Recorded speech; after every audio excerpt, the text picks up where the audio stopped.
The multitudes of people were coming to the meetings when Jesus was preaching. యేసుక్రీస్తు బోధిస్తున్నటువంటి సమయంలో ఎంతో గొప్ప జన సమూహం అనేది వస్తా ఉన్నారు. Their disciples did not have anything to give them. మరి శిష్యులు వారికి ఇవ్వడానికి ఏదీ లేదు వారి యొద్ద. They are counting physically in worldly way.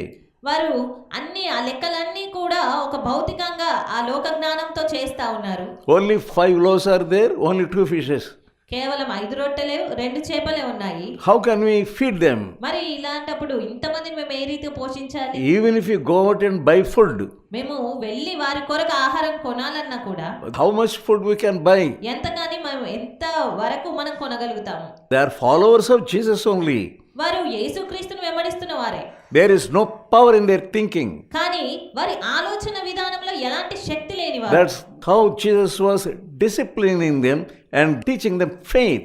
మరి ఆ రీతిగా యేసుక్రీస్తు వారికి విశ్వాసం నేర్పిస్తూ వచ్చారు. Finally, there was a boy who had 5 loaves and 2 fishes. చివరగా వారికి ఒక బాలుడు 5 రొట్టెలు 2 చేపలు పట్టుకొని ఉన్నవాడు కనిపించడం. How was their mental status? ఏ రీతిగా వారి యొక్క మానసిక స్థితి ఆ విధానం ఉన్నది. How can we feed them? వారిని ఏ రీతిగా పోషించాలి? Their eyes are physical eyes only. వారి నేత్రాలన్నీ కూడా లోకానుసారంగా భౌతికంగా ఉన్న నేత్రాలు మాత్రమే. But they didn't have the spiritual eyes. కానీ వారికి ఆత్మీయ నేత్రాలు లేవు. They didn't have the eyes of Jesus. వారికి యేసు కలిగి ఉన్న నేత్రాలు లేవు. They didn't have the faith of Jesus. వారికి యేసు కలిగి ఉన్న విశ్వాసం లేదు. So Jesus wanted them to learn faith. కాబట్టి యేసుక్రీస్తు వారు విశ్వాసం నేర్చుకోవాలని కోరారు. Jesus said, bring them to me. అందుకొరకు వారిని అతన్ని నా యొద్దకు తీసుకురండి. And he lifted up his hands and praised God for those few loaves and fishes. వాటిని నా యొద్దకు తీసుకురండి అని చెప్పి వాటిని ఎత్తి ప్రార్థించి వాటిని ఆశీర్వదించారు. 5 రొట్టెలు 2 When he blessed them, he praised God. ఆయన ఆ రీతిగా దేవుణ్ణి స్తుతించి వాటిని ఆశీర్వదించిన We know తర్వాత what type of miracle happened there. ఎంత గొప్ప ఆశ్చర్యకార్యం అక్కడ జరిగింది. God wants to do miracles in your life. దేవుడు నీ జీవితంలో ఆశ్చర్యకార్యాలు God wants to have faith in your life. దేవుడు నీ జీవితంలో విశ్వాసం ఉండాలని కోరుతున్నాడు. God wants to multiply your faith. నీ విశ్వాసాన్ని దేవుడు వృద్ధిపరచాలని God కోరుతున్నాడు. wants to multiply your blessing. నీ ఆశీర్వాదాలను వృద్ధి చేయాలని God కోరుతున్నాడు. wants to bless whatever you have. నీ యొద్ద ఏది ఉన్నదో దాన్ని దేవుడు దీవించాలని You may have ఆశపడుతున్నాడు. a little substance in your life. నీ జీవితంలో చాలా కొన్ని విషయాలు లేదా కొద్ది వసతులే నీకు ఉండి ఉండొచ్చు. Without faith you cannot please God. కానీ విశ్వాసం లేకుండా నీవు దేవునికి ఇష్టడిగా ఉండలేవు. James 1st chapter యాకోబు రాసిన పత్రిక 1వ అధ్యాయం and verse 2. 2వ వచనము. Yeah. నా సహోదరులారా, మీ విశ్వాసమునకు కలుగు పరీక్ష ఓర్పును పుట్టించునని ఎరిగి మీరు నానా విధములైన శోధనలలో పడినప్పుడు అది మహాదానందమని ఎంచుకొనుడి. Yeah, faith brings out persistence and patience. విశ్వాసము అనేది ఓర్పును పుట్టిస్తుంది. When my brethren, count it all joy when we fall into diverse temptations. కాబట్టి మీరు నానా విధములైన శోధనలో పడినప్పుడు అది మహాదానందమని ఎంచుకొనుడి. That is spiritual life. అది ఆత్మీయ జీవితం. When you fall into diverse temptations, మీరు నానా విధములైన శోధనలో పడిపోయినప్పుడు automatically joy must come into you. దానికి బదులుగా ఆ ఆనందం అనేది దానంతట అదే మీ యొద్దకు రావాలి. Why? ఎందుకు? Why sufferings are before you? ఎందుకు శ్రమలు నీ ముందర పెట్టబడతాయి? Why should you undergo sufferings? ఎందుకు నువ్వు శ్రమల గుండా వెళ్ళాలి? Can't you go without sufferings? శ్రమలు లేకుండా నీ జీవితంలో వెళ్ళలేవా? Big preachers, they preach, you get so many blessings if you give tithe. You'll get so much blessing if you give this and that. That is a commercial way of preaching. గొప్ప గొప్ప బోధకులందరూ కూడా మీరు అధికంగా మీ యొక్క కానుక లేదా దశమ భాగాలు ఇస్తే మీరు ఎంతగానో దీవించబడతారు అని బోధిస్తూ ఉంటారు. కానీ అదంతా ఒక వ్యాపార రీతిగా జరుగుతున్నటువంటి బోధ మాత్రమే. They don't preach sufferings are blessings. వారు శ్రమలను గాని ఇబ్బందులను గాని శ్రమల గుండా వచ్చే ఆశీర్వాదాల గురించి మాత్రం బోధించరు. When you get into suffering, మీరు శ్రమలను పొందుకున్నప్పుడు you learn some lessons. మీరు కొన్ని పాఠాలు నేర్చుకుంటారు. You are learning patience. మీరు ఓర్పును నేర్చుకుంటారు. How can you get patience? ఏ రీతిగా సహనం అనేది వస్తుంది? The other people, they don't have patience at all. ఆ ఇతరులకు ఆ ప్రజలకు వారికి సహనము ఓర్పు అనేది ఎంత మాత్రం ఉండదు. Not only that, when you are suffering, you get joy.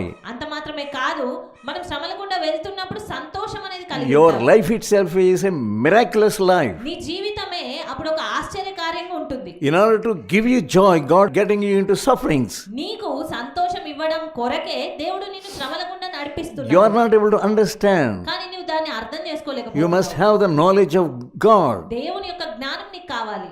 You want joy in your life. నీ జీవితంలో సంతోషం కావాలి అని That's కోరుకుంటున్నావు. why He is sending suffering, trial, temptation. అందుకొరకే ఆయన నీ జీవితంలో శ్రమలను ఇబ్బందులను A అనుమతిస్తూ trial is coming into your life. A trial is standing before you. ఒక పరీక్ష అనేది నీ ముందర నించున్నప్పుడు, శోధన ఉన్నప్పుడు You are so sad and becoming mad. ఎంతో దుఃఖపడిపోతావు ఆ శోధనను బట్టి. That means you are not a spiritual woman. అలా అవుతున్నావు అంటే నీవు ఆత్మీయ సంబంధమైనటువంటి స్త్రీగా లేవు. You must get joy.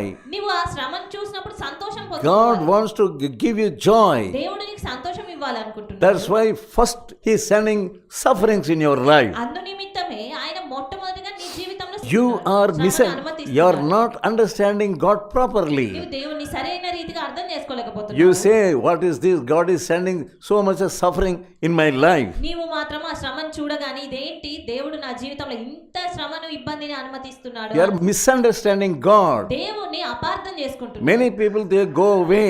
They leave God when they get into sufferings. చాలా మంది వారి జీవితాల్లో శ్రమను ఇబ్బందిని ఎదుర్కొన్నప్పుడు దేవుణ్ణి విడిచిపెట్టి వెళ్ళిపోతుంటారు. In their beginning of their Christian life, they are very happy వారి క్రైస్తవ జీవిత ఆరంభంలో ఎంతో సంతోషంతో వారు ఉంటారు. because God is blessing them. ఎందుకంటే దేవుడు వారిని ఆశీర్వదిస్తారు కనుక. Suddenly something happens. అకస్మాత్తుగా ఏదో జరుగుతుంది. That's all. They leave God and go away అలా జరిగినంతనే వెంటనే వారు దేవుని విడిచిపెట్టి వెళ్ళిపోతారు అంతే. because there is no root in their hearts. ఎందుకంటే వారి హృదయంలో ఎలాంటి వేరు లేదు గనక. Look at Shadrach, Meshach and Abednego. Shadrach Meshach అబేద్నెగోలను చూసినట్లయితే What kind of suffering was before them? వారి ముందర ఎంత గొప్ప శ్రమ అనేది ఉంది. There was fiery trial. వారి ముందు అగ్నిగుండము అది ఉంది. And the king said, throw them into that fiery furnace. మరి రాజు వారిని ఆ మండుచున్నటువంటి అగ్నిగుండంలో పడవేయండి అని ఆజ్ఞాపిస్తా ఉన్నాడు. Because they are refusing to worship that image. ఆ యొక్క golden విగ్రహారాధన image. చేయడానికి వారు ఎంత మాత్రం అనుమతించట్లేదు, They- ఇష్టపడట్లేదు గనక అది They ఎదుర్కొంటున్నారు. did not try to escape. ఆ శ్రమ నుండి వారు పారిపోవాలని తప్పించుకోవాలనుకోలేదు వారు. There was faith in their hearts. వారి హృదయాల్లో విశ్వాసం ఉంది. Without faith, you cannot please God. విశ్వాసము లేకుండా నువ్వు దేవునికి ఇష్టకరంగా ఉండలేవు. They are happy. వారు సంతోషంగానే ఉన్నారు. They were not out of mood. వారికి ఆ యొక్క చింత ఏమీ కలగలేదు, వారి చింతలోనికి జారలేదు. They are normal only. వారు కేవలం ఎప్పటి వారలే ఉన్నారు. They were not pretending. వారేం నటించడం లేదు కూడా. Really, there was happiness in them. నిజమైన సంతోషమే వారు కలిగి ఉన్నారు కానీ ఏ నటనతో కూడిన సంతోషం But కాదు. you are not like that. కానీ నీవు ఆ రీతిగా లేవు. When you face some trial, నీవు కొన్ని పరీక్షలు when you ఎదుర్కొంటున్నావు, face some temptation, కొన్ని శోధనలను ఎదుర్కొంటున్నావు, when you face some suffering, కొంత బాధలను శ్రమలను అనుభవించాల్సి you are వచ్చింది. alarmed and becoming mad. నీవు ఎంతో విసుగుదలతో ఇబ్బందితో ఏడుస్తా ఉన్నావు. That means you don't have the Spirit of God in you. అదేం సూచిస్తుంది? నీలో దేవుని ఆత్మ లేదు అనే విషయాన్ని మాత్రం. Gospel according to Luke, లూకా సువార్త 6th chapter 6వ అధ్యాయము and verse 21. 21వ వచనము. Blessed are ye when people hate you. 22వ వచనము. Yeah. తెలుగులో, మనుష్య కుమారుని నిమిత్తము మనుషులు మిమ్మును ద్వేషించి వెలివేసి నిందించి మీ పేరు చెడ్డదని కొట్టివేయినప్పుడు మీరు ధన్యులు. God is giving you promotion. దేవుడు మీకు కొంత స్థాయిలో వృద్ధిని కలగజేస్తున్నాడు. When you get promotion in your job, మీ యొక్క ఉద్యోగాల్లో మీరు ప్రమోషన్ పొందుకున్నప్పుడు you get joy. మీకు సంతోషం కలుగుతుంది. You are happy. సంతోషంగా మీరు ఉంటారు. You call your friends to give them dinner. మరి అలాంటి పరిస్థితుల్లో మీ స్నేహితులందరినీ పిలిచి వారికి విందు ఏర్పాటు చేస్తారు. They were not, Shadrach, Meshach, Abednego, they were not perturbed at all. మరి ఇక్కడ చూస్తే షద్రక్ మేషక్ అబేద్నెగోలు వీరు ఎంత మాత్రం గందరగోళం అనేది వారిలో లేనే లేదు. God wants to give you such kind of faith. దేవుడు అంత గొప్ప విశ్వాసం నీకు They ఇవ్వాలనుకుంటున్నాడు. know what happens if they are thrown in the fire. వారికి స్పష్టంగా తెలుసు వారిని ఆ యొక్క అగ్నిగుండంలో పడవేస్తారు అనే విషయం. But they have endurance to suffer. Endurance to suffer. కానీ వారు ఇబ్బంది పొందడానికి కావాల్సిన సహనమును కలిగి ఉన్నారు. Power to endure suffering. ఆ యొక్క శ్రమను సహించేటువంటి శక్తిని కలిగి ఉన్నారు. God wants to give you that same endurance, the power to endure your sufferings. దేవుడు నిన్ను కూడా అదే రీతిగా శ్రమను అనుభవించగలిగేటువంటి సహనము శక్తిని కలిగి ఉండాలని కోరుతున్నారు. 23rd verse of Luke 6th chapter. 23వ వచనము, ఆ దినమందు మీరు సంతోషించి గంతులు వేయుడి. Yeah, you have to dance, you have to leap. మీరు సంతోషంతో గంతులు వేయాలి. Yeah, that's what God wants to teach you. దేవుడు అది మీకు నేర్పించాలనుకుంటున్నారు.